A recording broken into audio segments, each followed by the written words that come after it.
तो last class तक हम लोगों ने आर्ग्यूमेंट एम्पलीट्यूड तक बहुत ही गजब का डिस्कशन कर लिया है। ठीक है, तो आज की क्लास का हम लोग का जो टॉपिक है, जहाँ से हम लोग स्टार्ट करने चल रहे हैं, वह है polar form of a complex number. ठीक है, पोलर फॉर्म या इसी को ट्रिग्नोमेट्रिक फॉर्म भी बोलते हैं। ठीक है, तो इस टॉपिक में चलने से पहले हम लोग कुछ थोड़ा डिस्कशन कर लेते हैं। हम लोग अब तक किए क्या है, हम लोग क्या किए हैं। हमारे पास कोई भी एक कॉम्प्लेक्स नंबर होता था जेड, जो कि इस प्रकार से होता था एक्स प्लस आयोटा वाई। ठीक है, तो यहीं से हम लोग डिस्कशन चालू करते हैं।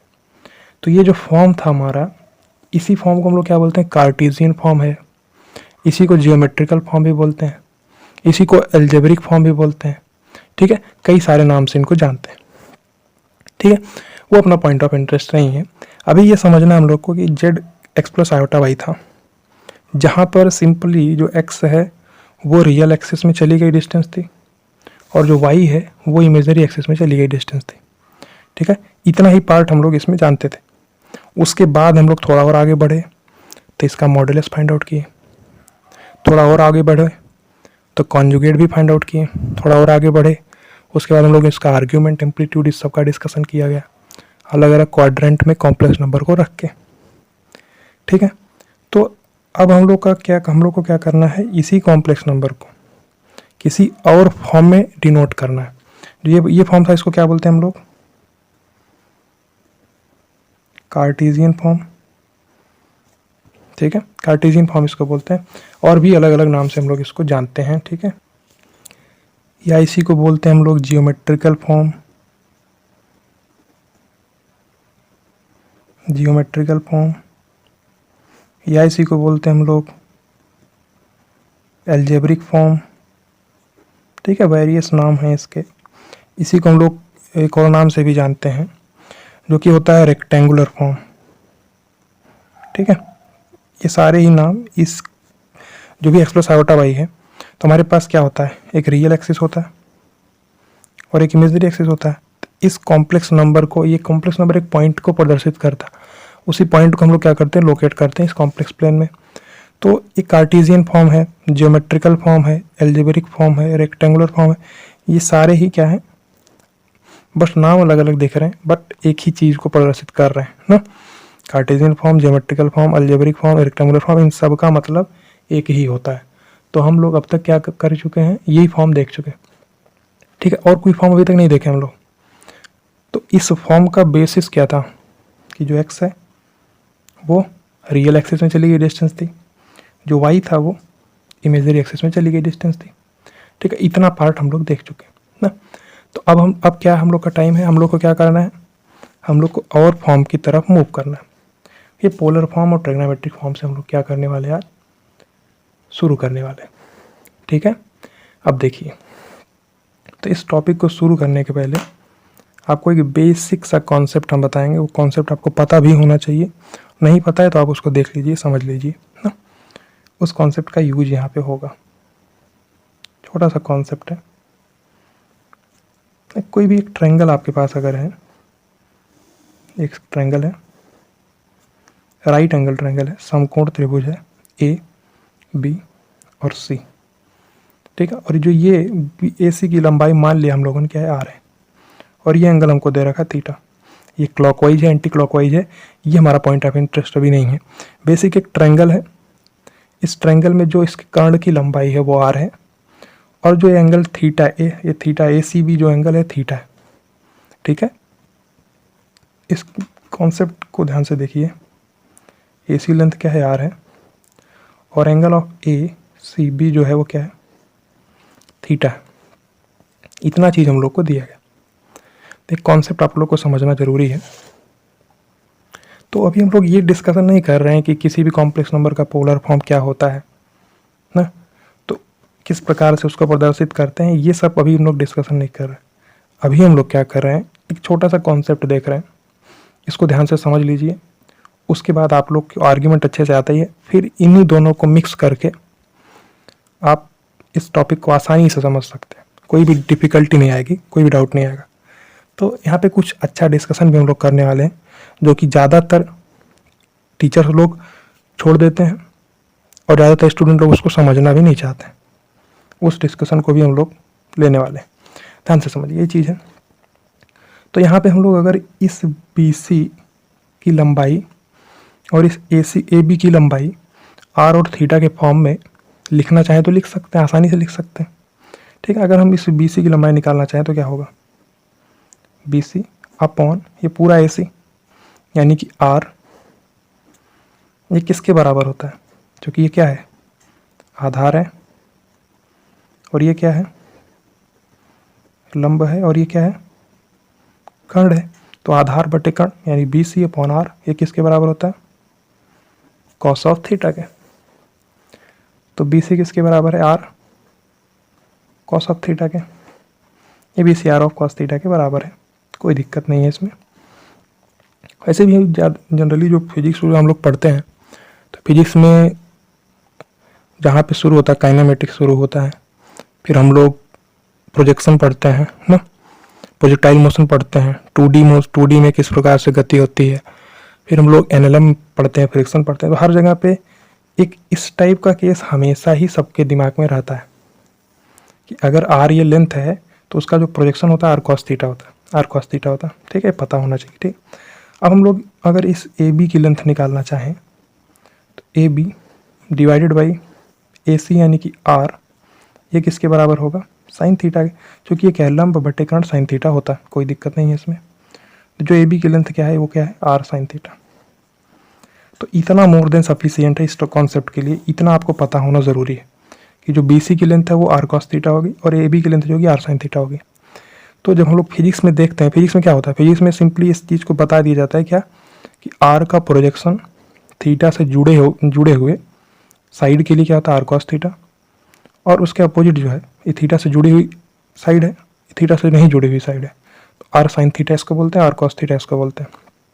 इतना पार्ट आपको पता होना चाहिए, ये कॉन्सेप्ट, ये क्या है हमारा कॉन्सेप्ट है।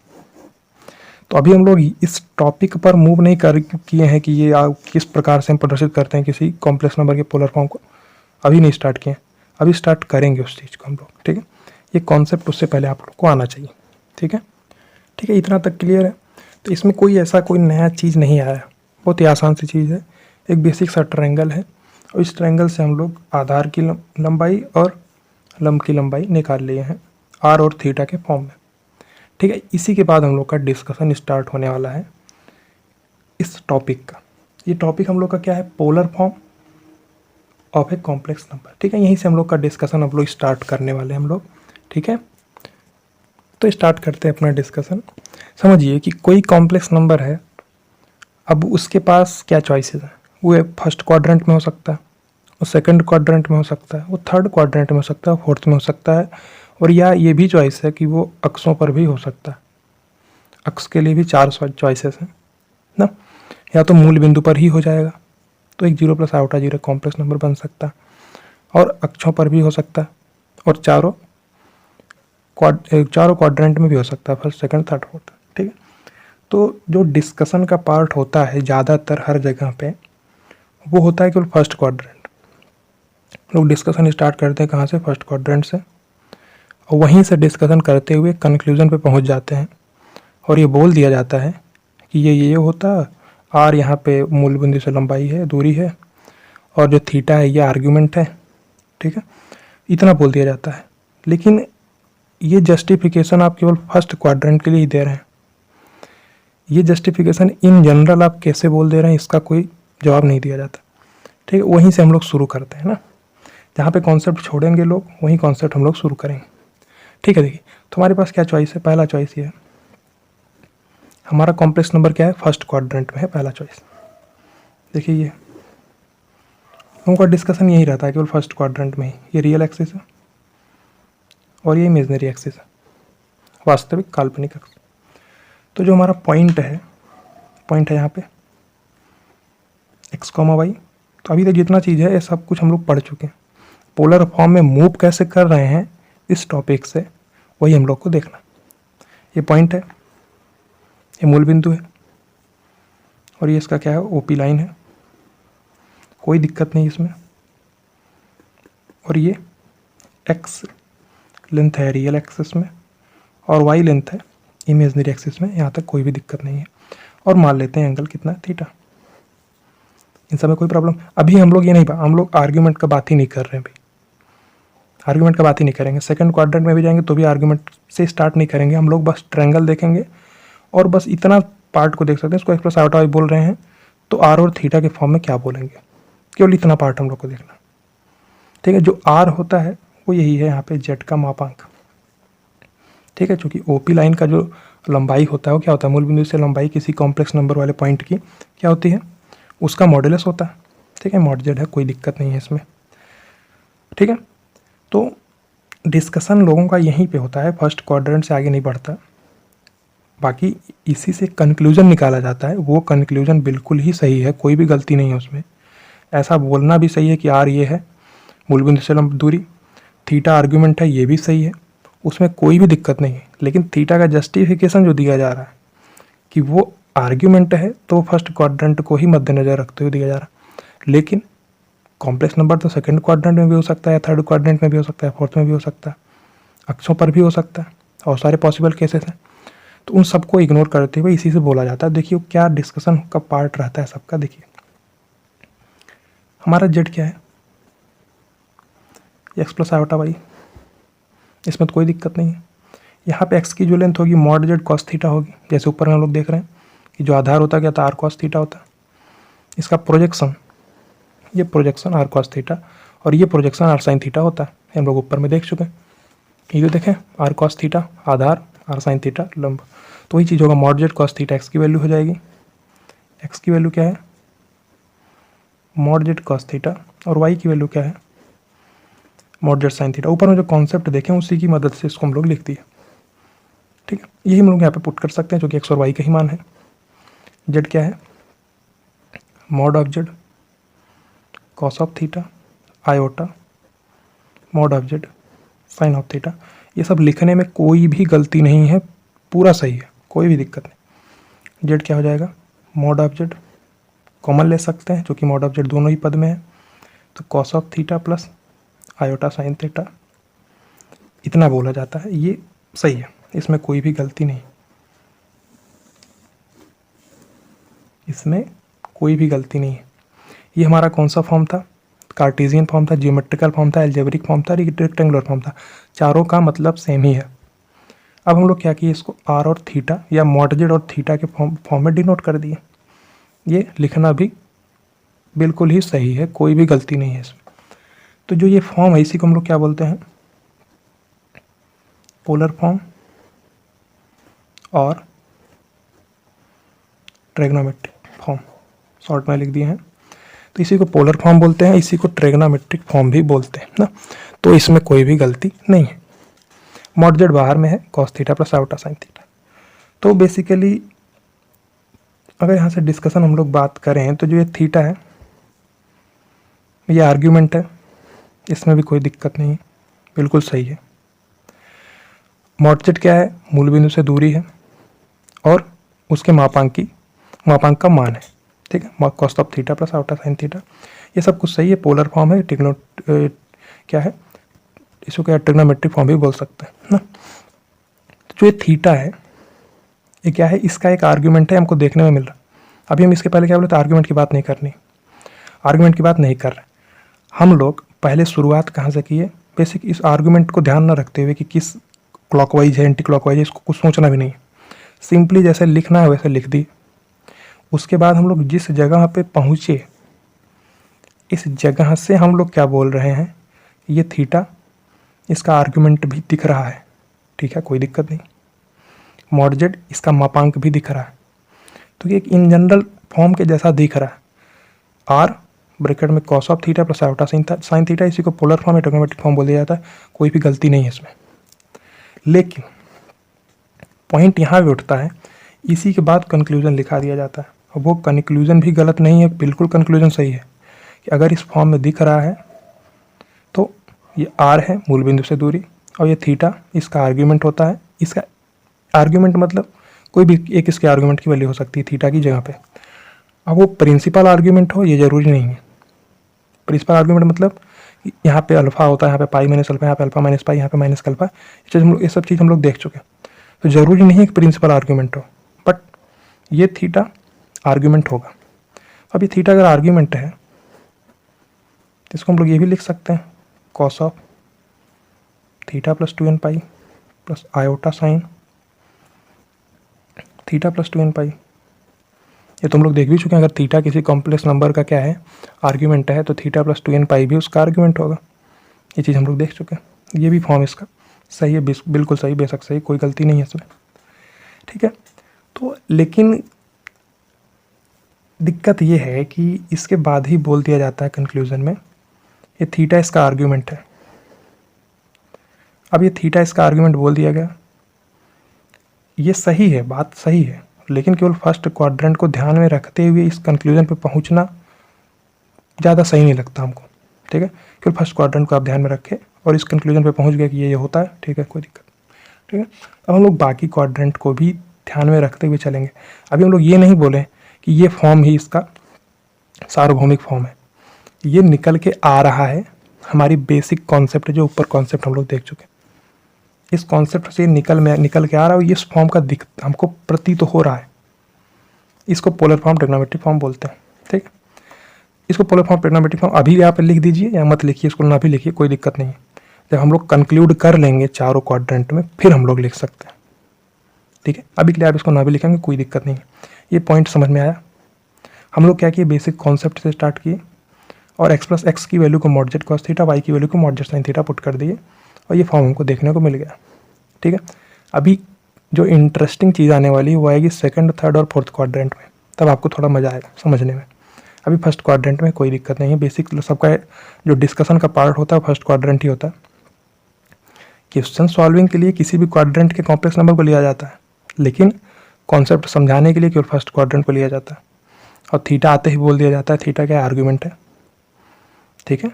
लेकिन फर्स्ट क्वाड्रेंट की ही बात से कर दिया जाता है, फिर क्वेश्चन सॉल्व कराते टाइम अगर कॉम्प्लेक्स नंबर किसी भी क्वाड्रेंट में, फिर थीटा को आर्ग्यूमेंट ही पुट किया जाता है। वो पुट करना गलत नहीं है, लेकिन ये कहना फर्स्ट क्वाड्रेंट को ही ध्यान में रखते हुए बिना प्रूफ किए, ये थोड़ा हमको सही नहीं लगता, ठीक है। अब समझिए, मान लीजिए आपके, अब हम हर क्वाड्रेंट के बाद एक एग्जाम्पल लेंगे जो कि उस क्वाड्रेंट के लिए होगा, ठीक है। एग्जाम्पल ले लीजिए, मान लीजिए हमारे पास जेड क्या है 1 प्लस रूट 3 आयोटा, ये फर्स्ट क्वाड्रेंट में है, कोई दिक्कत नहीं है इसमें। ये कॉम्प्लेक्स नंबर हमारा क्या है फर्स्ट क्वाड्रेंट में है। तो अभी इसको दर्शा दीजिए, इसमें पुट नहीं कर रहे हैं हम लोग सिंपल सा अपना तरीका अपनाएंगे। जैसे हम लोग निकालते हैं, ये रियल एक्सिस है, ये इमेजनरी एक्सिस है, 1 इसका रियल एक्सिस में डिस्टेंस है और रूट 3 इसका इमेजनरी एक्सिस में डिस्टेंस है। ये इसका ओपी लाइन है, ये मॉडजेड होगा, इसका मॉडजेड क्या है 1 स्क्वायर प्लस रूट 3 का स्क्वायर, 1 स्क्वायर प्लस रूट 3 का स्क्वायर का अंडर रूट, यानी कि 2। कोई दिक्कत नहीं है, ये 2 इसकी लंबाई है, मॉडजेड की लंबाई 2 है। और ये थीटा होगा, थीटा क्या होगा tan थीटा बराबर रूट 3/1, यानी थीटा 60 डिग्री है। ये तो बहुत आसान है, इस टाइप के क्वेश्चन कर चुके हैं हम लोग। ये 60 डिग्री, तो 2 cos 61 है। जेड को हम लोग क्या लिख सकते हैं 2 cos ऑफ π/3 यानी 60 डिग्री, π/3 बोलो या 60 डिग्री बोलो, दोनों सेम ही चीज़ है, प्लस आयोटा इंटू 2 साइन π/3। इसको बोलने में कोई हर्ज नहीं है, जैसे ऊपर में बोल रहे थे हम लोग x को मॉडजेड cos थीटा, y को मॉडजेड साइन थीटा, तो वही चीज़ यहाँ भी बोल रहे हैं।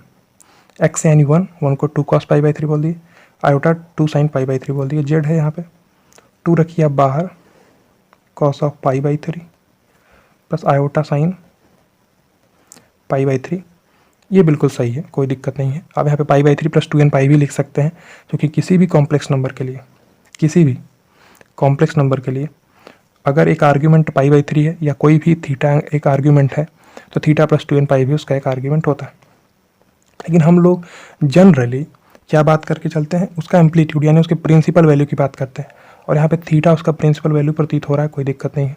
यानी 60 डिग्री इसका प्रिंसिपल वैल्यू ऑफ आर्ग्यूमेंट है, इसमें कोई भी दिक्कत नहीं है। ये फॉर्म हो गया, ये इसका पोलर फॉर्म है, कोई दिक्कत नहीं। यहाँ पे π/3 प्लस 2n पाई भी लिख सकते हैं आप, वो भी उसका पोलर फॉर्म है, लेकिन हम लोग इसी को प्रेफरेंस कर देंगे। अगर क्वेश्चन पेपर में पूछा जाएगा पोलर फॉर्म, तो भी यही फॉर्म हम लोग लिखेंगे, क्योंकि हम प्रिंसिपल वैल्यू ऑफ आर्ग्यूमेंट को ही प्रेफरेंस देते हैं। जब तक स्पेसिफिकली बोला ना गया हो। ये भी हो सकता है क्वेश्चन में बोल दिया गया हो स्पेशली कि यही आपको करना है, ठीक है। तो उस केस में और सारे आर्गुमेंट भी हो सकते हैं, लेकिन जनरली हम लोग क्या करते हैं, प्रिंसिपल वैल्यू ऑफ आर्गुमेंट की ही बात करते हैं, ठीक है। तो यहाँ तक डिस्कशन बहुत ही आसान था, बेसिक सा पॉइंट था, उसमें कोई भी दिक्कत नहीं होनी चाहिए थी आपको ना। हम लोग क्या किए, फर्स्ट क्वाड्रेंट में एक पॉइंट लिए, उसका एग्जाम्पल लेके देखे, और ये बता रहे हैं हम कि ये चीज़ लिखा गया है यहीं से कंक्लूड कर दिया जाता, जिससे हमको थोड़ा प्रॉब्लम है, ठीक है। अब कोई ऐसा स्टूडेंट है जो कि बिल्कुल बहुत तेज़ी से पकड़ रहा हो, समझ ले रहा हो, तो उसके लिए दिक्कत नहीं, हमको प्रॉब्लम है क्योंकि हम भी एक एवरेज टाइप की हैं और हमारे टाइप के बहुत सारे स्टूडेंट हैं, ठीक है, जो समझेंगे ये गलती उनको। ये अगर मान लीजिए ऐसा बोल दिया गया, अब बोल रहे हैं कि थीटा आर्ग्यूमेंट है, थीटा आर्ग्यूमेंट वो फर्स्ट क्वाड्रेंट में सेटिस्फाई करा रहा है, उसको जस्टिफाई भी करा देगा, ठीक है, हाँ हो रहा है ऐसा, ठीक है, थीटा प्लस 2n पाई भी उसका आर्ग्यूमेंट है।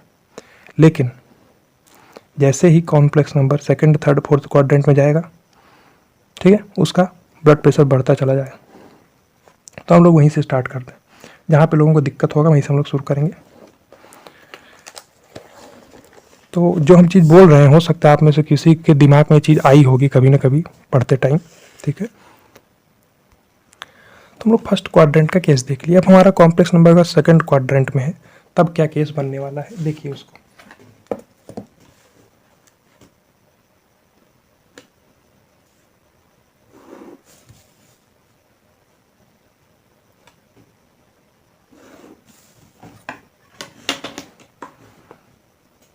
रियल एक्सिस है, ये इमेजिनरी एक्सिस है, और हमारा कॉम्प्लेक्स नंबर क्या है, सेकंड क्वाड्रेंट में, मतलब यहाँ कहीं पॉइंट होगा, तो इसका निर्देशांक क्या होगा, माइनस का एक्स कॉमा वाई। इसमें लिखने में कोई दिक्कत नहीं चूंकि एक्स नेगेटिव में जाएगा,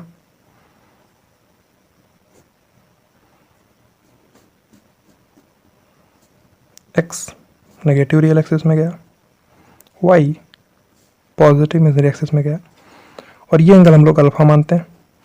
अभी आर्गुमेंट की बात नहीं कर रही, बट हम लोग ये लिख दे रहे हैं ये थीटा होता है जो कि आर्गुमेंट होता है, बट बस लिख दे रहे हैं, डिस्कशन में नहीं लेने वाले अभी इसको, डिस्कशन में बाद में लेंगे ना, जब कंक्लूजन की तरफ मूव कर रहे होंगे हम लोग, ठीक है।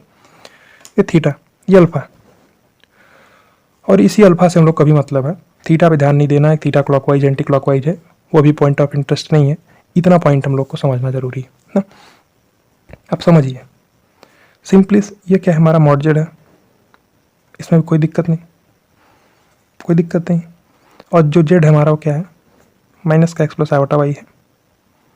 माइनस का एक्स प्लस आयोटा वाई लिखने का मतलब है कि एक्स पॉजिटिव है, तभी हमारा रियल पार्ट इसका नेगेटिव आएगा, ठीक है, ये बात को समझिए। X minus x plus iota में लिखने का मतलब एक्स क्या है, लेस देन जीरो है, वाई क्या है, ग्रेटर देन जीरो ना, ऐसा ब्रैकेट में आप एक्स प्लस आयोटा वाई भी लिख सकते थे, बट वहाँ पे एक्स को आपको क्या लिखना पड़ता है, sorry x greater than zero, greater than zero. अगर यहाँ पे एक्स प्लस आयोटा वाई लिखते आप तो एक्स को लेस देन जीरो लिखना पड़ता है, क्योंकि रियल पार्ट को नेगेटिव बनाना ही बनाना है, ठीक है।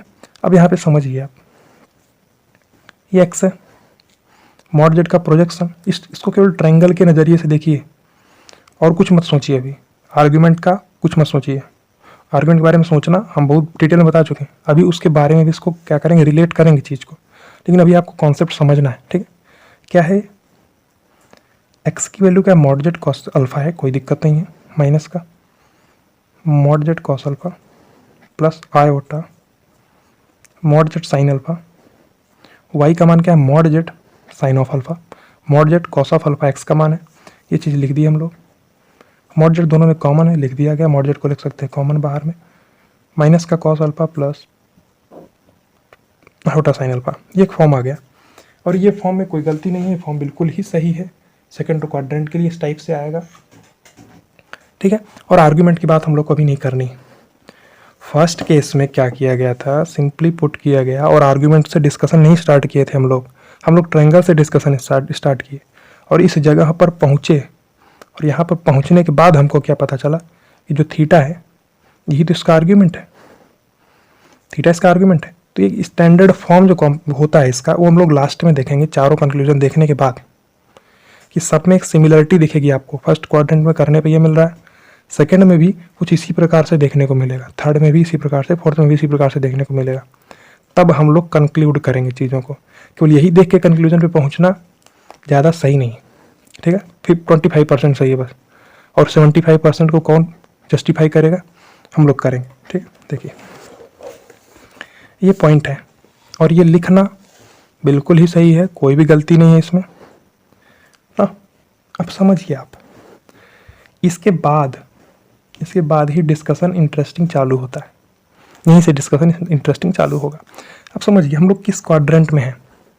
एक ट्रायंगल बना, आर्ग्यूमेंट की बात नहीं करनी अभी। एक ट्रायंगल बना, हम लोग किस क्वाड्रेंट में हैं? सेकंड क्वाड्रेंट में।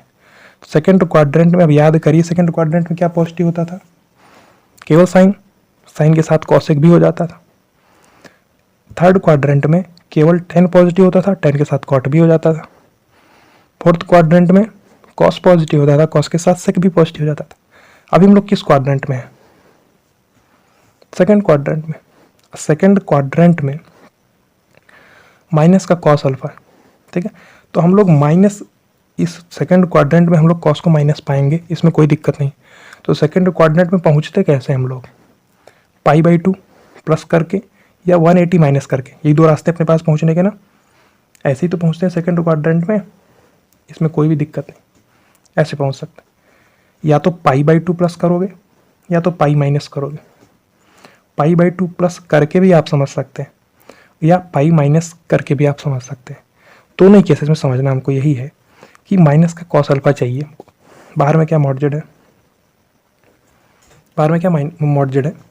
अब माइनस का कॉस अल्फा। अब हमको ये चीज़ पता है कि अगर हम सेकंड क्वाड्रेंट में रहेंगे, कॉस हमको दिखेगा तो कॉस नेगेटिव हो जाएगा, क्योंकि फर्स्ट क्वाड्रेंट में साइन और कॉसेक ही पॉजिटिव होते हैं, तो कॉस नेगेटिव हो जाएगा। और माइनस का कॉस अल्फा हमको लिखा हुआ है, ये चीज़ हमको बता रहा है।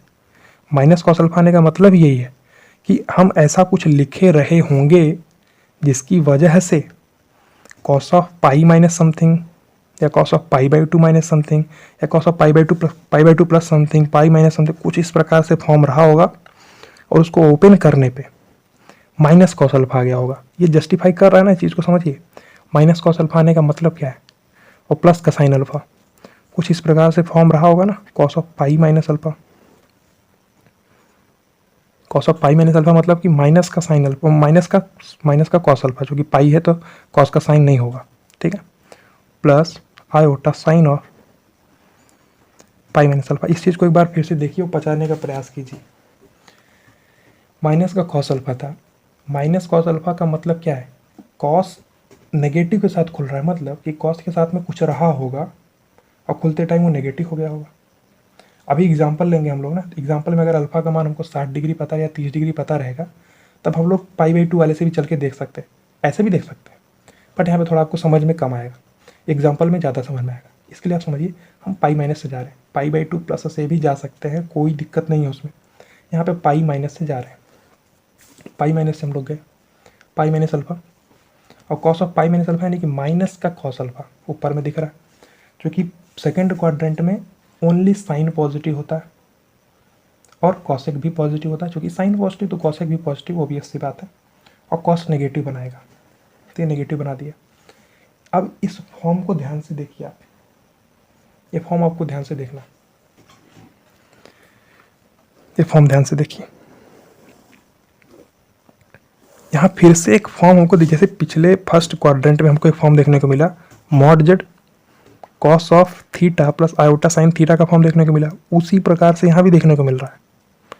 तो हम लोग देखो आर्ग्यूमेंट से डिस्कशन चालू नहीं किए, या शुरू में कहीं बोले कि आर्ग्यूमेंट क्या होता है, नहीं बोले।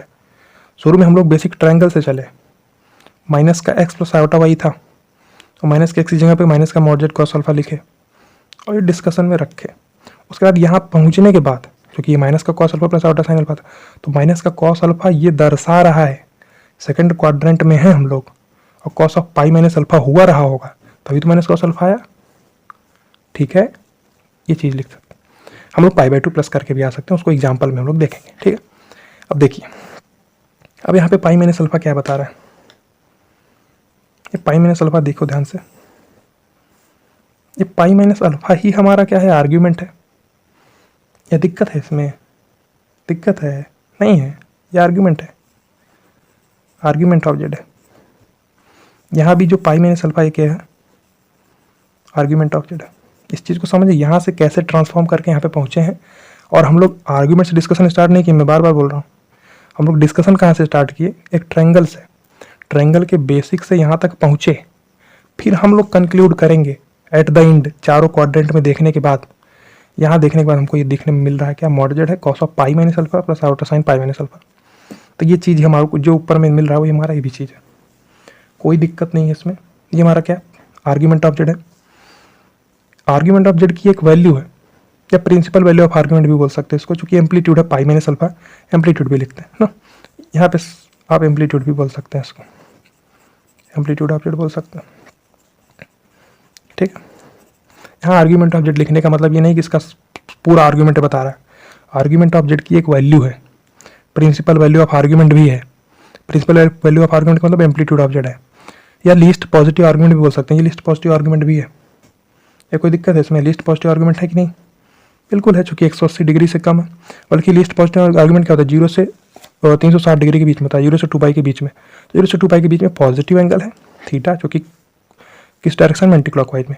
तो हम लोग देखो डिस्कशन स्टार्ट हम लोग आर्ग्यूमेंट से नहीं किए, या क्लॉकवाइज एंटी क्लॉकवाइज बोलते हुए नहीं किए, हम लोग बेसिक ट्रायंगल से डिस्कशन स्टार्ट किए, यहाँ पर पहुँचे, यहाँ से कंक्लूजन निकाल रहे हैं कि बाहर में एक मॉड जेड मिल रहा है जो कि उसका मॉडुलस बता रहा है, और ब्रैकेट में कॉस ऑफ एक एंगल मिल रहा है, और वो एंगल हमको एम्पलीट्यूड ऑफ जेड या आर्ग्यूमेंट ऑफ जेड बता रहा है।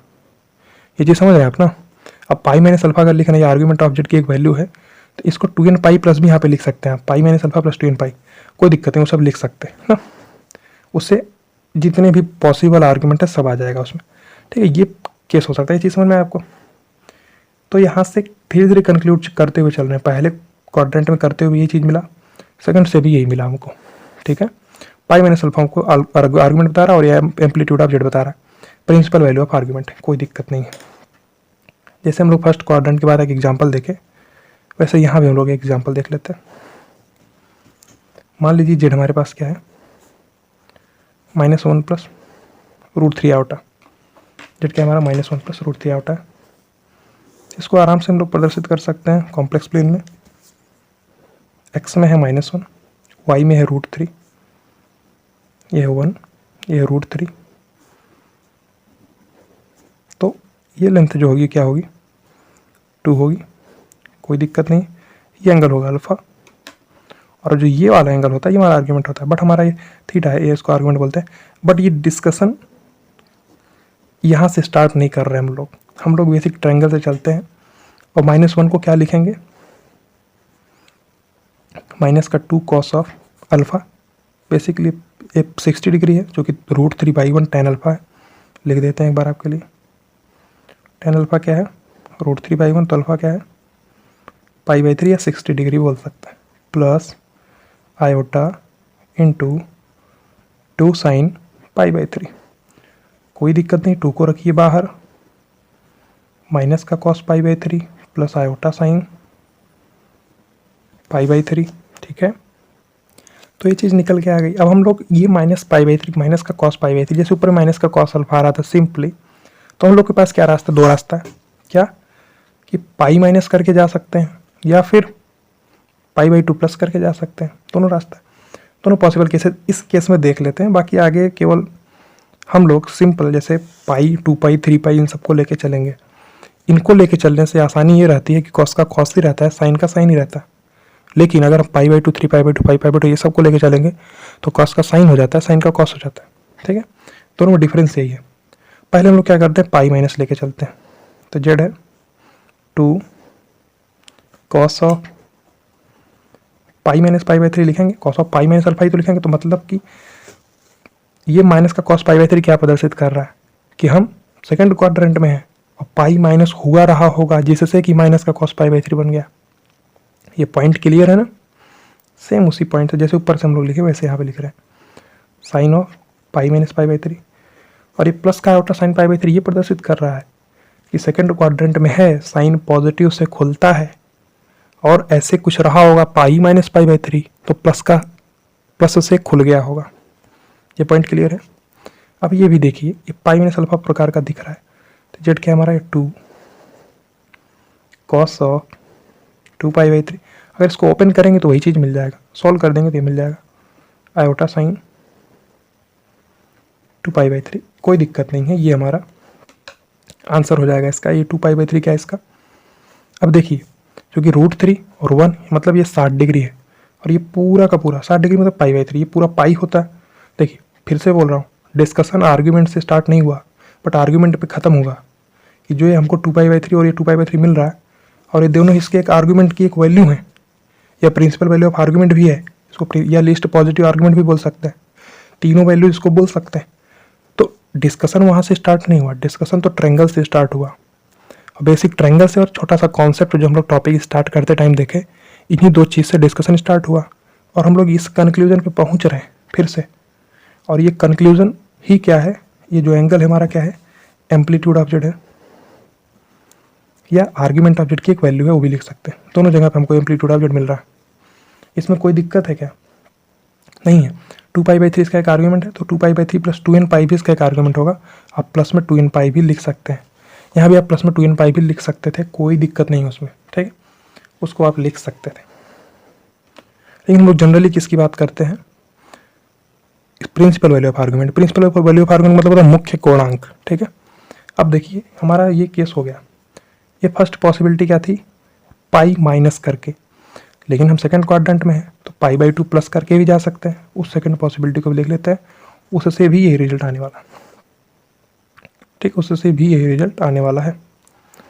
अब समझिए हम लोग हैं कहाँ पे, सेकंड क्वाड्रेंट में हैं, और इस जो एक्सप्रेशन यहाँ पे मिला है, ये बेसिकली जो मिला है, इसमें कोई भी ऐसा कॉन्सेप्ट यूज नहीं हुआ है कि जिसमें आर्ग्यूमेंट आ गया हो इस जगह तक, ऊपर से कोई आर्ग्यूमेंट का कॉन्सेप्ट यूज हुआ है? नहीं यूज हुआ। यहाँ से हम लोग कंक्लूजन तक पहुँच रहे हैं, यहाँ से जब हम लोग इसको और सॉल्व कर रहे हैं तो हमको ये स्टैंडर्ड फॉर्म जैसा दिख रहा है कि r cos of theta plus iota sine theta, जहाँ पे थीटा इसका क्या आर्ग्यूमेंट है, उस प्रकार का फॉर्म दिख रहा है, ठीक है। लेकिन फिर भी हम लोग सेकंड क्वाड्रेंट में हैं, यहाँ से भी कंक्लूजन नहीं निकाल सकते कि ऐसा होता ही होता है, हम लोग को बाकी क्वाड्रेंट भी देखने पड़ेंगे, ठीक है। अब सेकंड केस देखिए, 2 तो बाहर में है। देखिए हम लोग क्या किए, ये अल्फा कितना है, 60 डिग्री यानी π/3 है।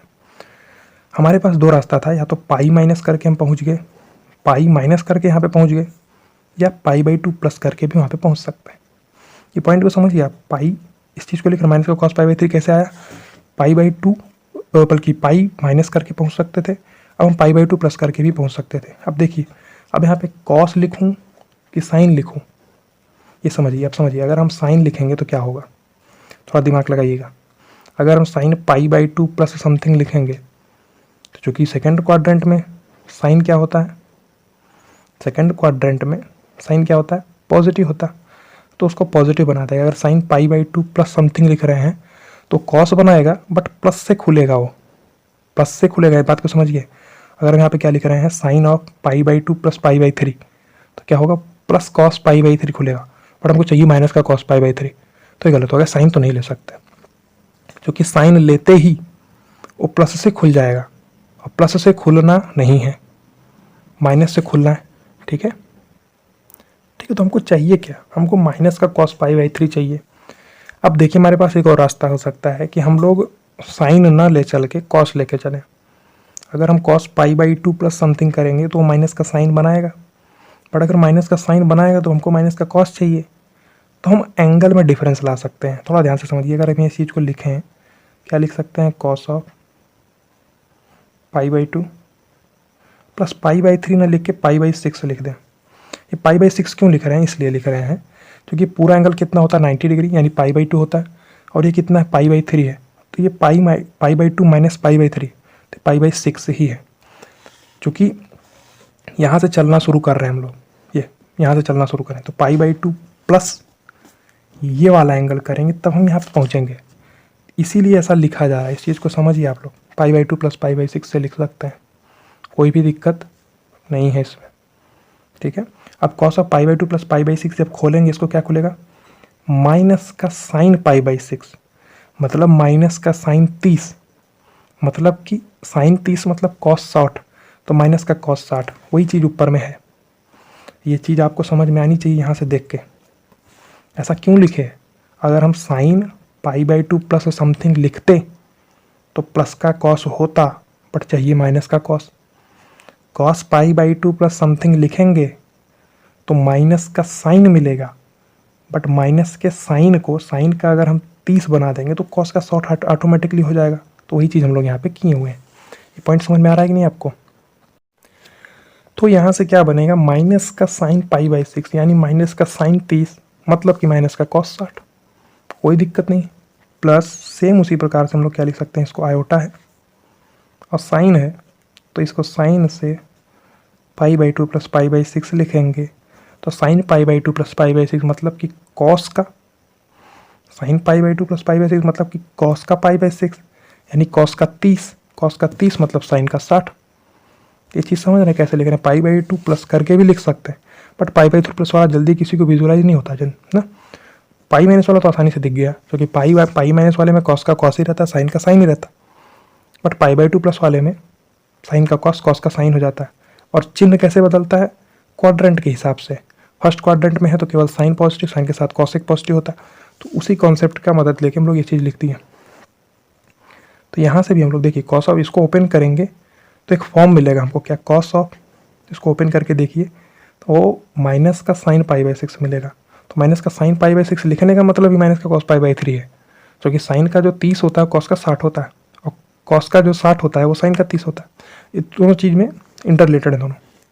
इसको क्या लिख सकते हैं, इसको 2 क्या है, pi by 2 plus pi by 6 क्या हो जाएगा, 3 pi by 6, 4 pi by 2 pi by 3 है ना, cos of 2 pi by 3 plus iota sign, ये भी 2 पाई बाई 3 हो जाएगा। तो जो ऊपर में हमारे पास था पाई माइनस करके लिखने वाला, यहाँ पे जो है पाई बाई 2 प्लस करके लिखने वाला, दोनों ही केसेस में सेम रिजल्ट मिल रहा है हमको। दोनों ही ये क्या बना रहा है, एम्पलीट्यूड ऑफ जेड या प्रिंसिपल वैल्यू ऑफ आर्ग्यूमेंट बता रहा है, कोई भी दिक्कत इसमें नहीं है। यहाँ तक पॉइंट क्लियर हुआ कि नहीं आपको?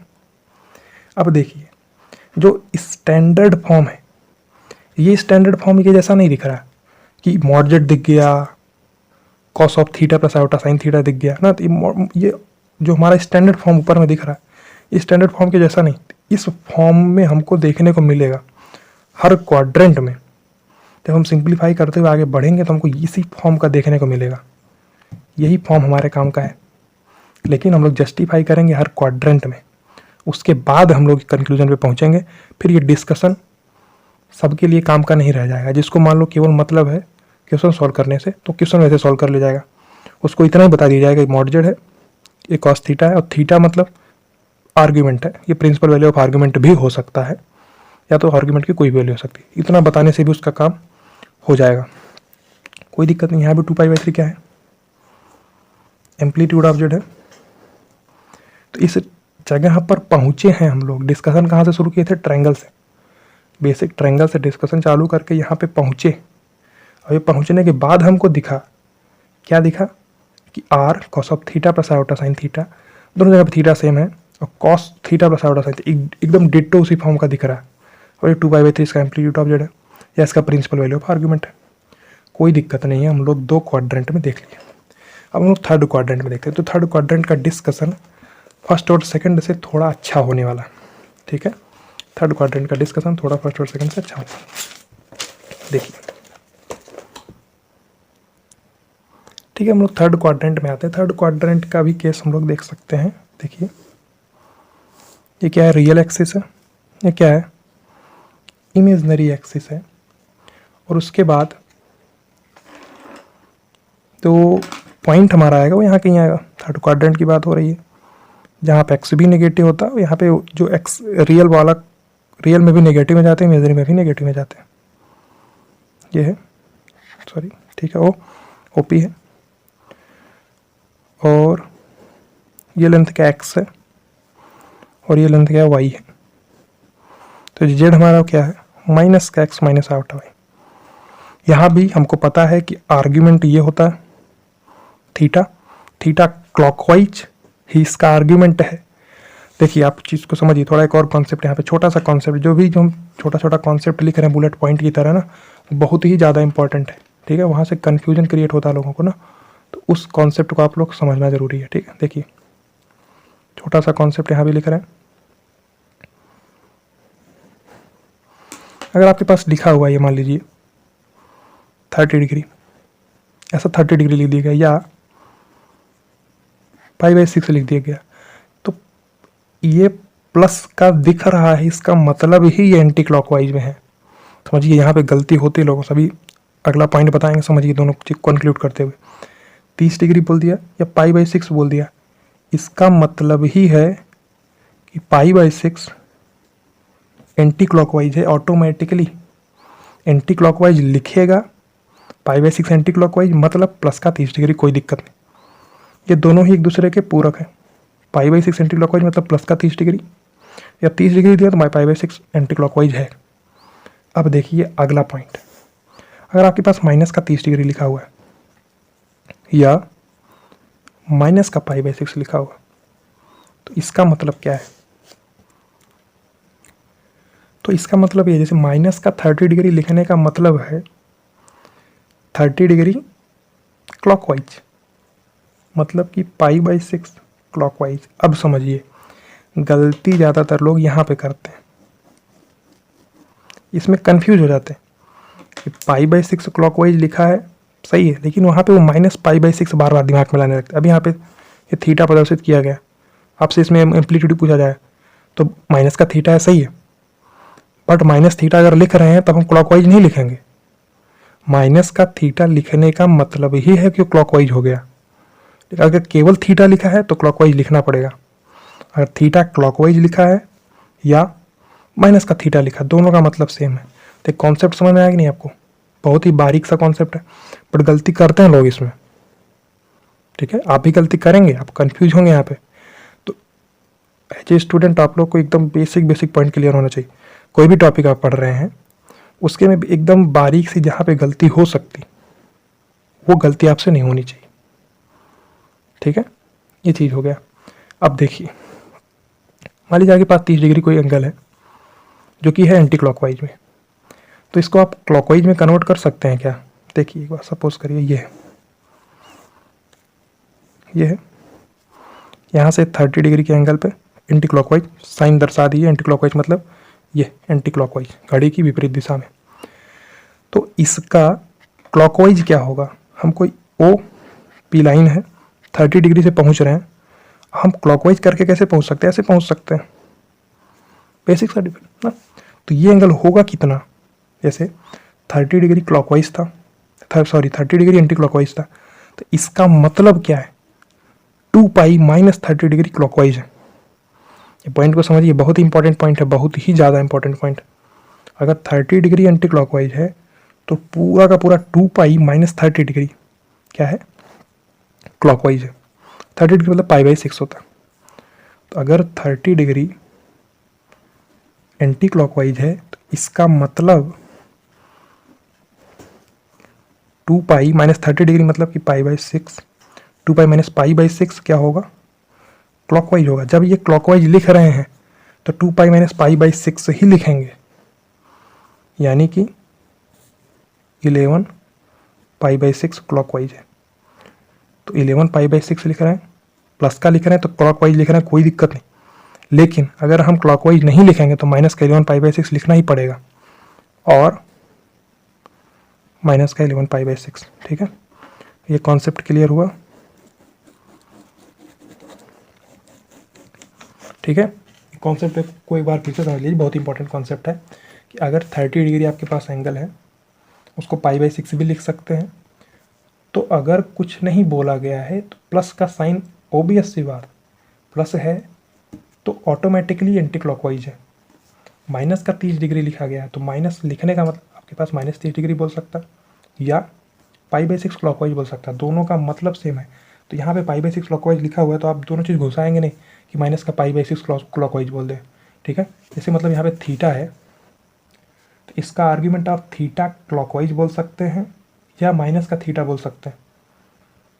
ये नहीं बोल सकते माइनस का थीटा क्लॉकवाइज, दोनों अलग अलग चीज़ हो जाएंगी। सब चीज़ को समझिए, बहुत इंपॉर्टेंट चीज़ है। तो वही कॉन्सेप्ट है। तो अगर हम 11π/6 क्लॉकवाइज लिख रहे हैं तो माइनस का 11π/6 भी इसको डायरेक्टली लिख सकते हैं, दोनों में डिफरेंस है। ये कॉन्सेप्ट था, एक कॉन्सेप्ट हुआ, ये कॉन्सेप्ट का यूज है। तो जो भी कॉन्सेप्ट हम ऐसे समझाते हैं ना, चूँकि यहीं पे गलती लोग करते हैं, इसलिए इस कॉन्सेप्ट को ऐसे समझाया जाता है।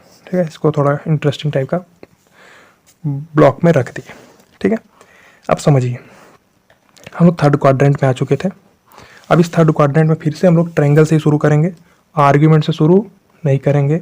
आर्ग्यूमेंट से भी मतलब नहीं हम लोग को, हम लोग सीधे z is equals to -x minus iota Y है। सिंपली जो -x है उसमें x क्या आएगा, ये मॉड ऑफ z है और इस एंगल को अल्फा मानिए। अल्फा बेसिकली एक ट्रायंगल है, अल्फा एंगल न्यून कोण क्या बोलते हैं, एक्यूट एंगल बोलते हैं शायद ना, तो ये अल्फा एक्यूट एंगल है हमेशा ही। क्योंकि अल्फा हम कहाँ से लेते हैं, अगर फर्स्ट क्वाड्रेंट में था तो पॉजिटिव रियल एक्सिस से ले लिए, सेकंड क्वाड्रेंट में आओ तो नेगेटिव रियल एक्सिस से लिए, थर्ड क्वाड्रेंट में आओ तो भी नेगेटिव रियल एक्सिस से लिए, फोर्थ से आया तो भी पॉजिटिव से लिए। तो मतलब हम अपने कन्वीनियंट के हिसाब से जहाँ जा रहा है उसी हिसाब से एंगल ले रहे हैं, तो एक्यूट एंगल ही बन रहा है वो।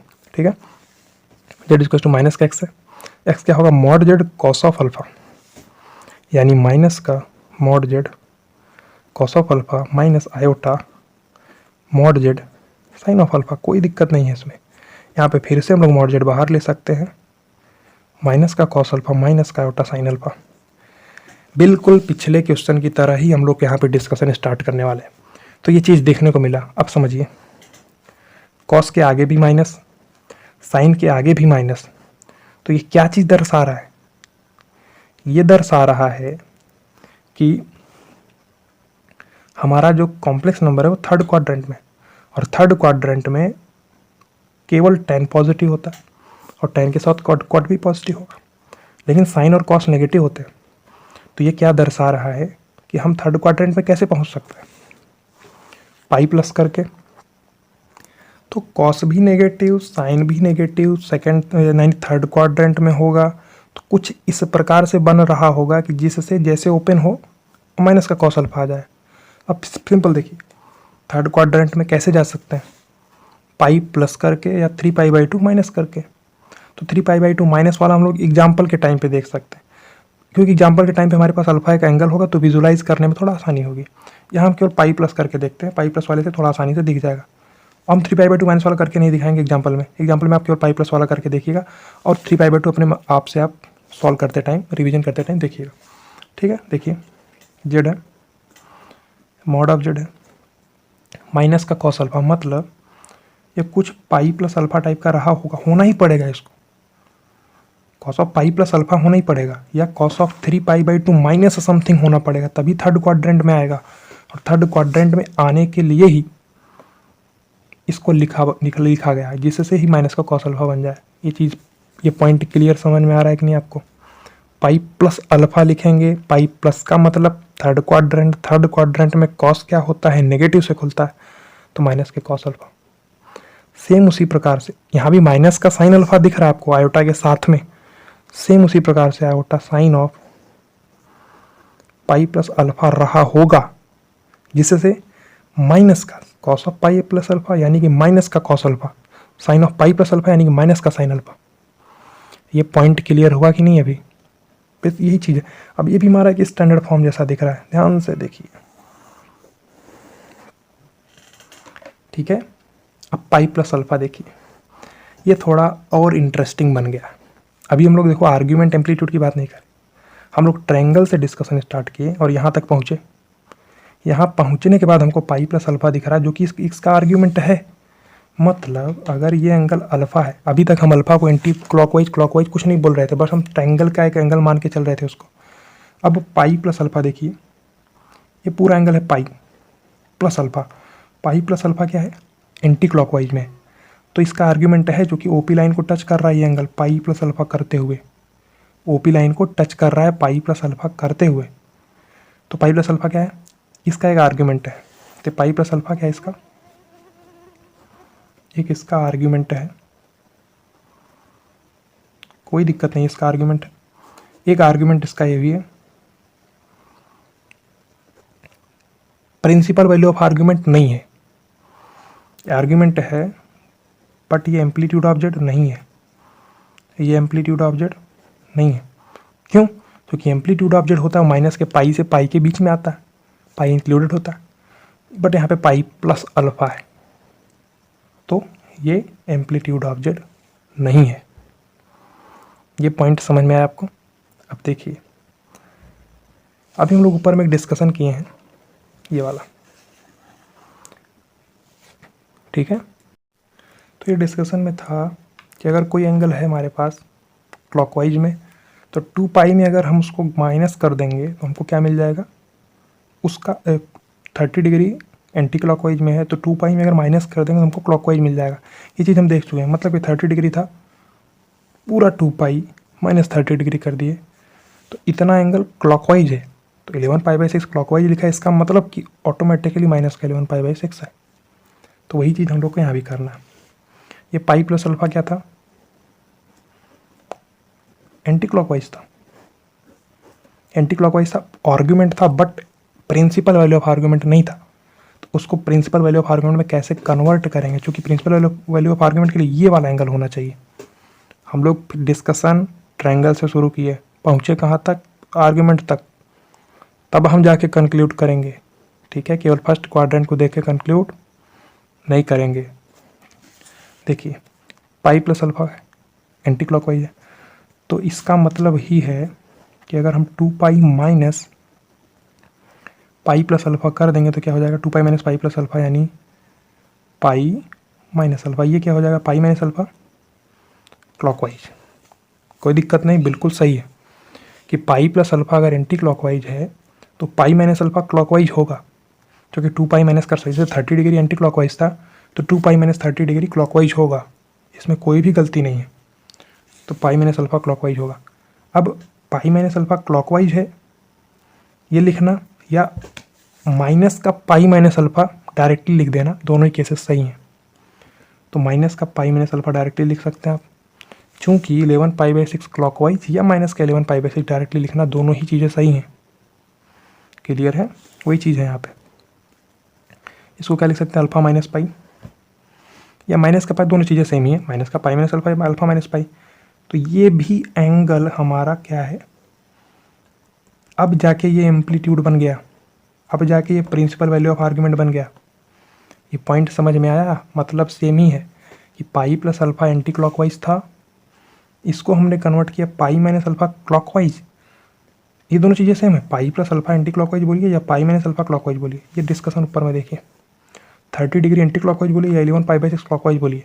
तो जब 30 डिग्री यहाँ पे था तो प्लस के साथ पुट हुआ, जब 11π/6 क्लॉकवाइज था ये पुट होगा तो माइनस के 11π/6 से पुट होगा। तो वही चीज़ अल्फा माइनस पाई आया, अल्फा माइनस पाई को हम वहाँ पे पुट कर सकते हैं। मॉड ऑफ जेड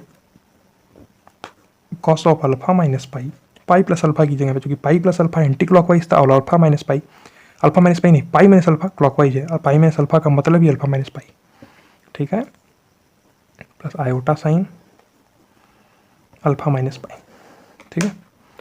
तो ये डिस्कशन ये वाला ऊपर तक ही था। अब ये दोनों फॉर्म को देखिए आप, पहले फॉर्म में पाई प्लस अल्फा दिखा, पाई प्लस अल्फा क्या था, एंटी क्लॉकवाइज था।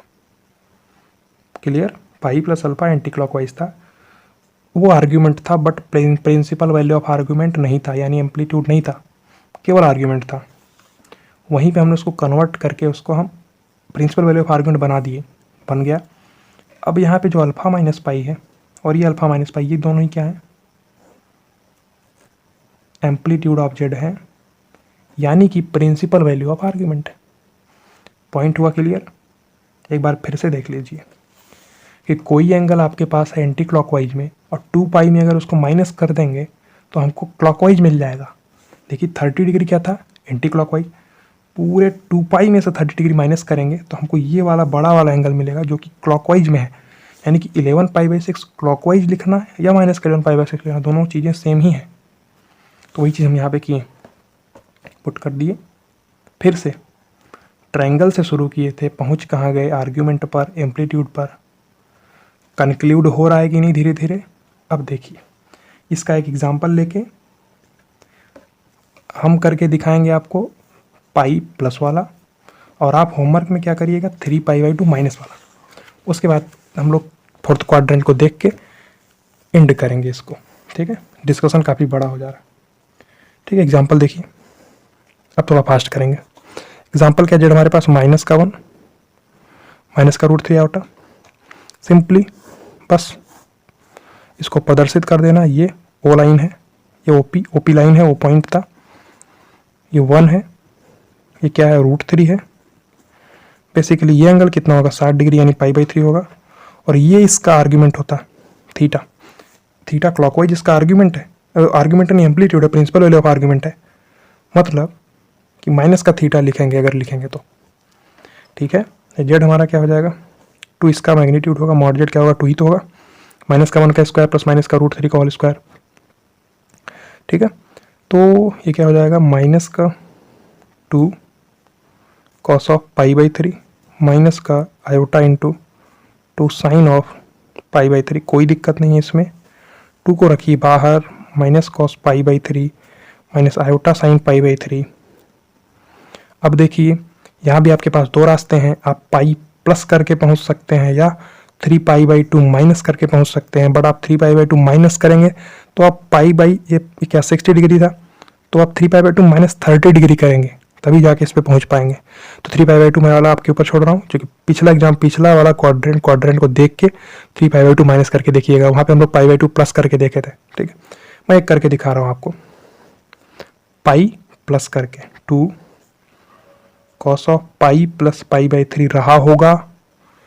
मतलब थर्ड क्वाड्रेंट में cos नेगेटिव से खुलता है, माइनस का cos π/3 हो जाता है, plus iota sine pi plus π/3। Pi plus π/3 मतलब थर्ड क्वाड्रेंट में रहा होगा, और साइन भी थर्ड क्वाड्रेंट में नेगेटिव होता है। क्यों? क्योंकि थर्ड क्वाड्रेंट में केवल tan और cot पॉजिटिव होते हैं, ठीक है। जेड क्या हो जाएगा 2 cos of 4π/3 plus iota sine 4π/3। कोई भी दिक्कत नहीं है, ये फॉर्म हमारा बिल्कुल भी सही है, इसमें कोई दिक्कत नहीं है, ये सही है। बट यहाँ पे 4π/3 क्या है आर्ग्यूमेंट है, प्रिंसिपल वैल्यू ऑफ आर्ग्यूमेंट नहीं है। प्रिंसिपल वैल्यू ऑफ आर्ग्यूमेंट इसको कन्वर्ट कर सकते हैं, क्यों? क्योंकि ये 4π/3 एंटी क्लॉकवाइज था, तो अगर क्लॉकवाइज में निकालेंगे तो 2π माइनस 4π/3 क्लॉकवाइज, ठीक है।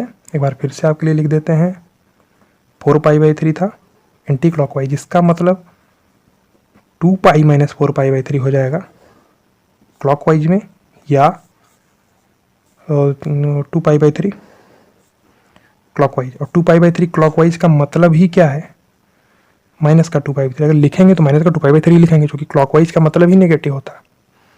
तो जेड को क्या लिख सकते हैं 2 cos ऑफ माइनस का 2π/3, उसी एंगल को यहाँ से प्रदर्शित, इसको उसे रिप्लेस कर दिया आयोटा साइन ऑफ माइनस का 2π/3। अब यहाँ पे हमको, यहाँ पे क्या था 4π/3 था, जो कि 4π/3 प्रिंसिपल वैल्यू ऑफ आर्ग्यूमेंट नहीं था, बट आर्ग्यूमेंट था, आर्ग्यूमेंट की एक वैल्यू थी। वैसे ही ये भी हमारा आ गया। अब यहाँ पे माइनस का 2π/3 माइनस का 2π/3 ये दोनों क्या है प्रिंसिपल वैल्यू ऑफ आर्ग्यूमेंट है, क्योंकि थर्ड क्वाड्रेंट में अल्फा माइनस पाई ही होता, वही अल्फा माइनस पाई लिखा हुआ है, ठीक है। अब इस डिस्कशन थोड़ा थोड़ा आपको समझ में आने लगा होगा क्यों हम कर रहे हैं इस चीज़ को ना।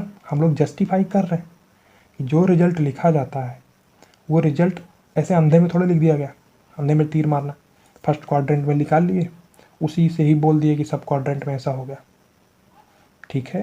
चलो नहीं, तो इसका मतलब तो यही हो गया कि हम बोल रहे हैं आप क्रिकेट खेलते हैं, और ये भी बोल रहे हैं आप क्रिकेट खेलते हैं, मतलब आप फुटबॉल भी खेलते हैं, आप टेनिस भी खेलते हैं, आप बैडमिंटन भी खेलते हैं।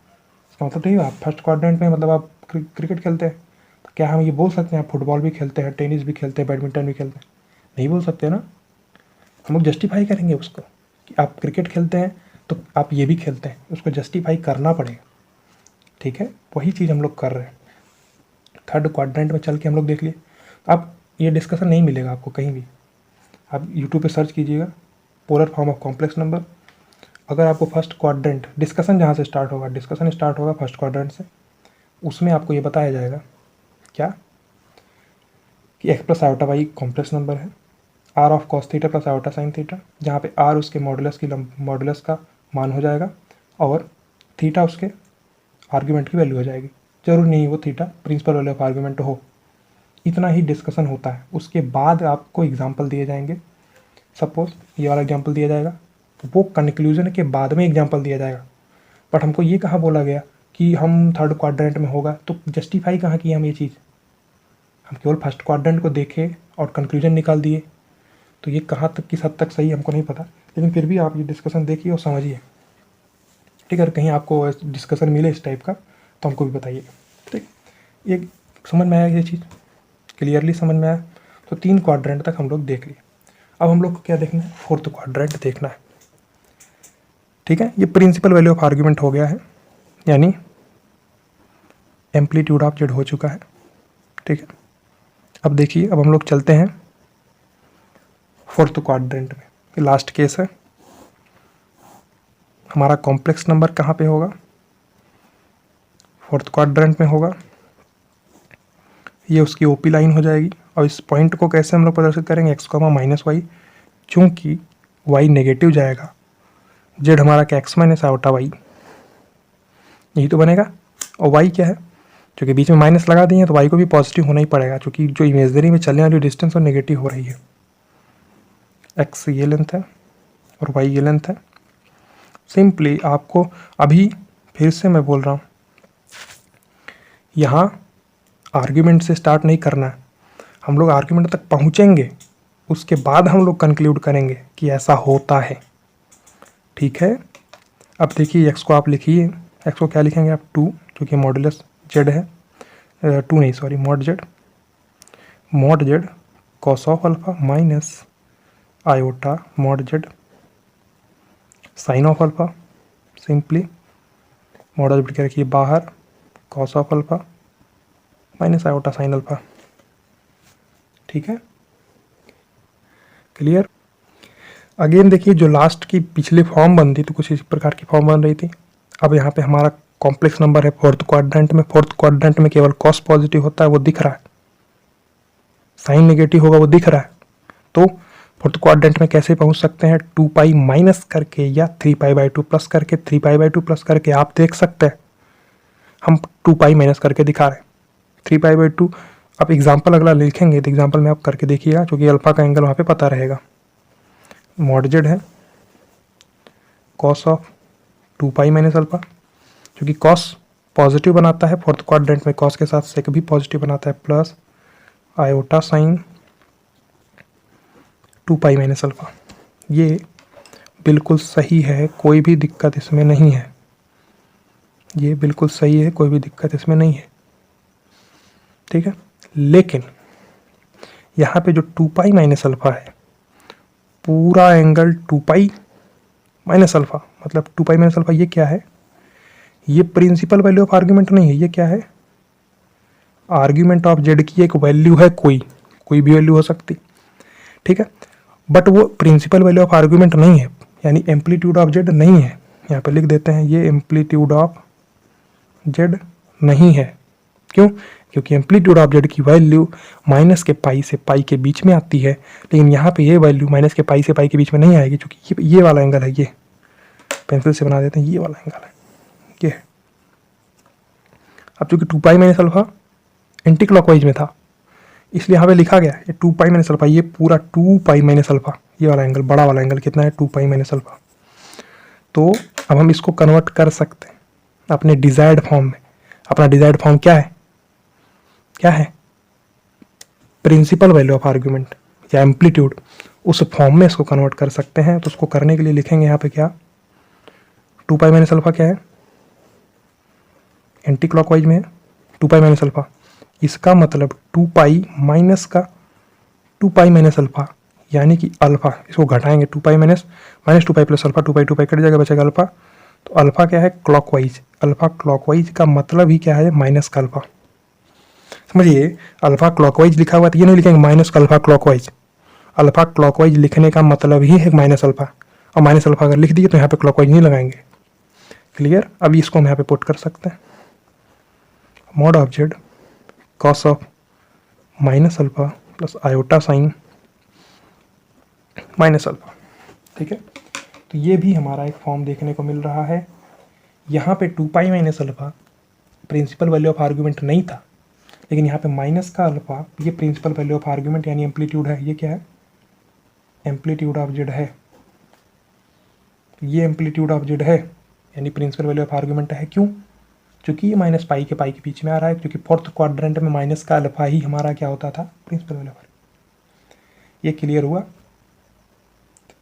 तो हम लोग स्टार्ट कहाँ से कर रहे थे, बेसिक ट्रायंगल से। एक्स माइनस आयोटा वाई है, एक्स की जगह मॉडजेट कॉस अल्फा लिखे, तो ये चीज़ हम निकाल के लाए। और यहीं से जब हम आगे बढ़े, ये देखते ही हमको समझ में आ गया कि कॉस के आगे पॉजिटिव लगा है, मतलब कॉस प्लस से खुल रहा है। ये तो जस्टिफाई कर रहा है फोर्थ क्वाड्रेंट में है, क्योंकि फोर्थ क्वाड्रेंट में कॉस पॉजिटिव होता है और साइन नेगेटिव से खुल रहा है, यानी माइनस साइन अल्फा, मतलब साइन क्या हो रहा होगा, माइनस से खुल रहा है, तो फोर्थ क्वाड्रेंट में माइनस से खुलेगा साइन, क्योंकि फोर्थ क्वाड्रेंट में केवल कॉस पॉजिटिव होता है, कॉस के साथ सेक भी पॉजिटिव होता है। तो ये पॉइंट क्लियर हुआ आपको। तो ये चीज़ हमारा यहाँ पे कंक्लूजन का कारण बन रहा है। चारों केसेस में कुछ इसी प्रकार का केस बन रहा है, ठीक है। तो हम लोग इसका एग्जाम्पल एक और देख लेते हैं। इसका एग्जाम्पल थोड़ा फास्ट में देख लेंगे, उसके बाद हम लोग कंक्लूड करेंगे इस चीज़ को, ठीक है। देखिए एग्जाम्पल क्या है इसका। सिंपली जैसे हर क्वाड्रेंट में हो रहा था, वैसे यहाँ भी जेड क्या होगा, 1 माइनस √3 आउटा। थोड़ा फास्ट लिखना क्योंकि इसका डिस्कशन तो हो ही चुका है ऑलमोस्ट। +1 √3 ओपी लाइन 1 है, √3 है, रियल एक्सिस है, इमेजनरी एक्सिस है, ये एंगल अल्फा है। एंगल कितना होगा, 60 डिग्री होगा, और ये इसका मॉडुलस यानी 2 है।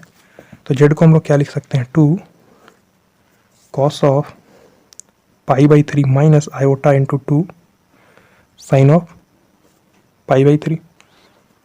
2 को रख सकते हैं बाहर, cos of π/3 minus iota sine π/3, simply 2π minus π/3 इसको लिख सकते हैं कॉस ऑफ 2π माइनस π/3। आप 3π/2 प्लस वाला करके भी देख सकते हैं, कोई भी दिक्कत नहीं है उसमें, उससे भी यही आएगा, plus iota sine 2π minus π/3 cos of 2π minus π/3। Fourth quadrant में cos positive plus cos π/3, fourth quadrant में साइन नेगेटिव माइनस का साइन π/3। क्लियर क्या, 2 कॉस ऑफ 5π/3 3 दूना 6 प्लस आयोटा साइन 5π/3। कोई दिक्कत नहीं है, ये चीज़ सही था, ये फॉर्म हमको मिल गया, इसमें कोई भी दिक्कत नहीं है, बिल्कुल सही है ये फॉर्म। बट यहाँ पे 5π/3 जो था, दोनों जगह पे एंगल दिख रहा है सेम, और ये 5π/3 क्या है, आर्ग्यूमेंट ऑफ जेड है, क्योंकि पाई से ज़्यादा वैल्यू ले रहा है, तो ये एम्पलीट्यूड नहीं है, ये हमारा एम्पलीट्यूड ऑफ जेड नहीं है, ये आर्ग्यूमेंट ऑफ जेड है। क्लियर, तो हम इसको कन्वर्ट कर सकते हैं, चूँकि π/3 कैसे आया था, ये 2π माइनस का π/3, यानी ये वाला एंगल है, क्योंकि है एंटी क्लॉकवाइज में, यानी 5π/3 क्या था, एंटी क्लॉकवाइज में था। इसका मतलब 2π माइनस 5π/3 क्या होगा, क्लॉकवाइज में होगा, यानी कि π/3 क्लॉकवाइज। π/3 क्लॉकवाइज लिखने का मतलब ये माइनस का π/3 है, उसी को यहाँ पे पुट कर सकते हैं, cos of minus π/3 plus iota sine minus का π/3, जहाँ पे ये माइनस का π/3, यहाँ का माइनस π/3, ये अब हमारा क्या बन गया, दोनों ही हमारा बना दिया एम्पलीट्यूड ऑफ जेड या प्रिंसिपल वैल्यू ऑफ आर्ग्यूमेंट हो गया। तो ये डिस्कशन यहाँ पे हमारा कंप्लीट हुआ। अब देखिए चारों केसेस का कंपैरिजन करते हुए समझते हैं कि क्या हुआ, बेसिकली हो क्या रहा था। ठीक है, डिस्कशन हम लोग कर रहे हैं।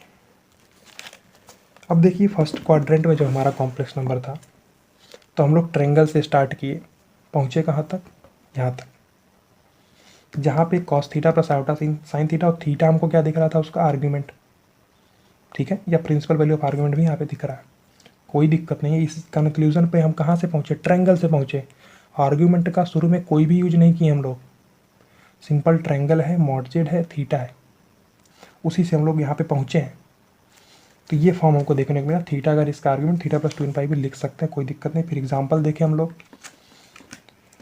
अब देखिए फिर हम लोग सेकंड क्वाड्रेंट को देखें, सेम सेकंड क्वाड्रेंट में भी हुआ। शुरुआत कहाँ से की है, ट्रायंगल से। ये बेसिकली ट्रायंगल देखे, आप इस थीटा को नहीं देखेंगे कोई दिक्कत नहीं है, यहीं से शुरुआत करिए। एक्स को लिखिए माइनस एक्स को माइनस का मॉडजेड कॉस अल्फा, ये तो वैसे भी लिख सकते हैं ना, माइनस का एक्स है और एक्स क्या होगा मॉडजेड कॉस अल्फा, तो माइनस का मॉडजेड कॉस अल्फा, सिंपली वही पुट कर दिया गया। और फिर हम इस फॉर्म में आए इस फॉर्म को देखते हुए समझ में आया कि कॉस के आगे नेगेटिव लगा हुआ है, साइन के आगे पॉजिटिव लगा हुआ है और हम सेकंड क्वाड्रेंट में हैं, तो ये जस्टिफाई हो रहा है। क्यों?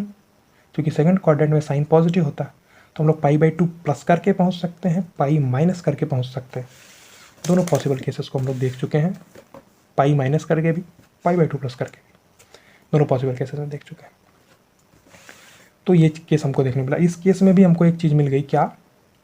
पाई माइनस अल्फा, पाई माइनस अल्फा। अब दोनों पाई माइनस अल्फा क्या है? ये पाई माइनस अल्फा क्या है? यही हमारा क्या है? आर्ग्यूमेंट। नहीं समझ में आया? आर्ग्यूमेंट है और प्रिंसिपल वैल्यू ऑफ आर्ग्यूमेंट भी है यहाँ पे, कोई दिक्कत नहीं। तो हमको एक पैटर्न देखने को मिल रहा है कि नहीं? यहाँ भी हमको वही मिला, यहाँ भी हमको वही मिल रहा कि मॉड जेड बाहर में है, ब्रैकेट में cos of theta plus iota sine theta, मतलब कॉस ऑफ जो है ब्रैकेट में थीटा, थीटा का इसका आर्ग्यूमेंट है, आर्ग्यूमेंट देखने को मिला। अब देखिए जब हमारा कॉम्प्लेक्स नंबर थर्ड क्वाड्रेंट में गया, देखिए लास्ट का कंक्लूजन, केवल लास्ट का कंक्लूजन देखने से कुछ नहीं होगा कि आप वीडियो भगा के यहाँ पे देखने लगे। आप शुरू से यहाँ तक देखे होंगे तभी ये समझ में आएगा, ठीक है। ये थर्ड क्वाड्रेंट वाले को देखिए। थर्ड क्वाड्रेंट वाले को पहले एक डिस्कशन किया हम लोग, क्या कि अगर कोई भी एंगल, मान लीजिए थीटा आपके पास है जो कि एंटी क्लॉकवाइज में है, तो 2π माइनस थीटा क्लॉकवाइज में होगा, और 2π माइनस थीटा अगर क्लॉकवाइज में बोल रहे हैं तो माइनस का 2π माइनस थीटा लिखना पड़ेगा। ये चीज़ हम लोग देख चुके हैं, क्योंकि 2π माइनस थीटा क्लॉकवाइज बोलने का मतलब ये वो तो ऑटोमेटिकली माइनस का 2π माइनस थीटा एंगल हो जाएगा जो कि होगा क्लॉकवाइज में, ठीक। ये चीज़ समझ में आया। फिर हम लोग सिंपली ट्रायंगल से चले। ट्रायंगल से चलने का मतलब ये ट्रायंगल था हमारा, इस ट्रायंगल से चल के हम लोग यहाँ तक पहुँचे, और पहुँचने के बाद हमको फिर एक चीज़ मिल गया, क्या? एक पैटर्न मिल गया, mod Z cos of pi plus alpha iota sine pi plus alpha. यहाँ पे पाई प्लस अल्फा इसका क्या था? आर्ग्यूमेंट था, but principal value of argument नहीं था। प्रिंसिपल वैल्यू ऑफ आर्ग्यूमेंट हमने कन्वर्ट किया, इसको कन्वर्ट हो गया, इसी से कन्वर्ट हुआ। क्यों? क्योंकि पाई प्लस अल्फा एंटी क्लॉकवाइज था, तो इसको क्लॉकवाइज एंगल में कन्वर्ट किए, पाई माइनस अल्फा आया। पाई माइनस अल्फा क्लॉकवाइज मतलब कि अल्फा माइनस पाई, ठीक है। ऑटोमेटिकली जब पाई माइनस अल्फा क्लॉकवाइज है तो बाहर में एक माइनस लगाना पड़ेगा अगर क्लॉकवाइज हटा रहे हैं तो, ठीक है। ये चीज़ लिख दी। अब यहाँ पे ये एम्पलीट्यूड ऑफ जेड बन गया, यानी प्रिंसिपल वैल्यू ऑफ आर्ग्यूमेंट बन गया। अब देखिए इसका एग्जाम्पल भी हम लोग लेके देखें। एग्जाम्पल में हम लोग दो प्रकार से गए, पाई प्लस करके गए, 3π/2 माइनस करके गए। दोनों केसेस हम लोग देख सकते हैं ना, कोई दिक्कत नहीं। फोर्थ क्वाड्रेंट है, फोर्थ क्वाड्रेंट में आते ही सिंपल ट्रायंगल से स्टार्ट किए, ट्रायंगल से स्टार्ट करके ये कंक्लूजन पे पहुँचे। ये कंक्लूजन पहुँचने का मतलब ये हमारा आर्ग्यूमेंट जेड था, बट यहाँ पे एम्पलीट्यूड नहीं था। फिर हमने कन्वर्ट किया 2π माइनस अल्फा एंटी क्लॉकवाइज, जाके अल्फा क्लॉकवाइज बना, अल्फा क्लॉकवाइज मतलब माइनस अल्फा, यहाँ पे पुट किए, ये हमको मिला। तो ऐसा डिटेल डिस्कशन आपको नहीं मिलने वाला कहीं, मैं गारंटी के साथ बोल रहा हूँ, ठीक है। आपको सिंपली ये बताया जाएगा, क्या? ये चीज़ ओनली दिस वन, और ये आपके लिए सफिशियंट भी है। बट लेकिन आपसे कभी कोई पलट के पूछ ले, आप थीटा का आर्ग्यूमेंट बोल रहे हैं, क्यों? तो आप फर्स्ट क्वाड्रेंट तक के लिए जस्टिफाई कर देंगे, बट सेकंड क्वाड्रेंट के लिए आप फंस जाएंगे, या थर्ड क्वाड्रेंट में भी फंस जाएंगे, आप थोड़ा स्टक कर जाएंगे, दिमाग लगाना पड़ेगा ज़्यादा ही। तो कॉन्सेप्ट क्लियर रहना चाहिए आपका, ठीक है। तो हम लोग ये चीज़ देख ली, तो हमको एक पैटर्न मिल गया। तो एट द एंड हम लोग क्या बोल सकते हैं? देखो मेन जो कंक्लूड करके चीज़ें लिखेंगे वो हम लोग नेक्स्ट क्लास में लिखेंगे, क्योंकि मेन जो कंक्लूजन वाली चीज़ है उसी का आगे यूज होने वाला। ये डिस्कशन है, ये डिस्कशन आपके समझने के लिए बहुत ज़्यादा ज़रूरी है। अगर इसको आप पूरा समझ लेंगे, एक बार अगर फिर से एक बार पूरा लेक्चर देखें, फिर से अगर पलट के फिर से पूरा देख लेंगे, एकदम क्लियर हो जाएगा, ये गारंटी मैं दे रहा हूँ, ठीक है। क्योंकि इसको करने से आपका प्रैक्टिस बढ़ रहा है, पॉइंट को दर्शाना, एंगल निकालना ना, ये सब चीज़ों का प्रैक्टिस अगर आपका रहेगा तो कॉम्प्लेक्स नंबर पर कमांड हो जाएगा। क्योंकि कॉम्प्लेक्स नंबर बहुत लोगों को टफ लगता है, इसलिए बेसिक से चलना बहुत ज़्यादा ज़रूरी है, ठीक है। तो जो इसका कंक्लूजन वाला पार्ट है हम लोग नेक्स्ट क्लास में वहीं से स्टार्ट करेंगे, और वहीं के आगे हम लोग आगे बढ़ने वाले हैं, ठीक है। उसका टायलर फार्मूला भी देखेंगे, तो उससे आगे चलना है। अभी के लिए ये डिस्कशन आपको समझ में आना चाहिए, ठीक है। और किसी बंदे को अगर केवल क्वेश्चन ही सॉल्व करना है तो उसके लिए कल वाली क्लास इंपॉर्टेंट हो जाएगी, क्योंकि हम लोग वहीं से डिस्कस, जो कंक्लूजन है जहाँ से हर टीचर पढ़ाना शुरू करता है, उसके पहले का जो ये स्टोरी है, ये स्टोरी हम यहाँ पे बताएं आपको, क्यों ऐसा होता है, क्यों वो थीटा आर्ग्यूमेंट होता है। Theta argument justify first quadrant से ही नहीं होता, उसको सेकंड थर्ड फोर्थ क्वाड्रेंट में रख के भी देखना पड़ेगा आपको, तभी जाके आप एक कंक्लूजन पर पहुंच सकते हैं। ठीक है, तो ये हमारा यहाँ पे टॉपिक अभी एंड नहीं हुआ है, बट इसका कंक्लूजन वाला पार्ट हम लोग नेक्स्ट क्लास में देखेंगे। ठीक है, तो एंड करते हैं इस क्लास को। ठीक है, एक पॉइंट आपको याद रखना है कि मैथ को कभी रटना नहीं है। अभी जितना शुरू से आए हम लोग, एक जगह पे ऐसा हम बोले हैं कि कोई भी चीज़ आप रट लीजिए, नहीं रटना।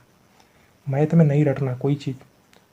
कभी कभी त्रिकोणमिति के कुछ फॉर्मूले आपको याद होने चाहिए, बट वो भी रटना नहीं हुआ, आपको उसको प्रैक्टिस करके समझना।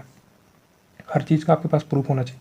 ठीक है, तो ट्रिग्नोमेट्री के कुछ फॉर्मूले आपको याद रखने पड़ सकते हैं। बाकी एक सिंपली जितना भी चीज़ हम लोग अभी पढ़े शुरू से लेकर यहाँ तक, तो कोई भी ऐसी चीज़ नहीं आई है जो कि हम बोले आप रट मारिए, इसको रट के बैठ जाइए। नहीं रट के बैठना, कॉन्सेप्ट समझना है, उसके पीछे की स्टोरी क्या है वो समझना है। अब अभी हम अगले क्लास में जब कंक्लूजन बताएंगे, क्या बताएंगे, कोई भी जेड कॉम्प्लेक्स नंबर है उसको आर ब्रैकेट में cos theta plus outta sine theta लिखते हैं, जहाँ पे आर उस कॉम्प्लेक्स नंबर की मूल बिंदु से दूरी होती है और थीटा उसका आर्ग्यूमेंट होता है। ये डिस्कशन के बाद आप समझ जाएंगे कि थीटा आर्ग्यूमेंट क्यों होता है। ठीक है, तो क्लास को यहीं पे एंड करते हैं, मिलते हैं नेक्स्ट क्लास में। Thank you so much.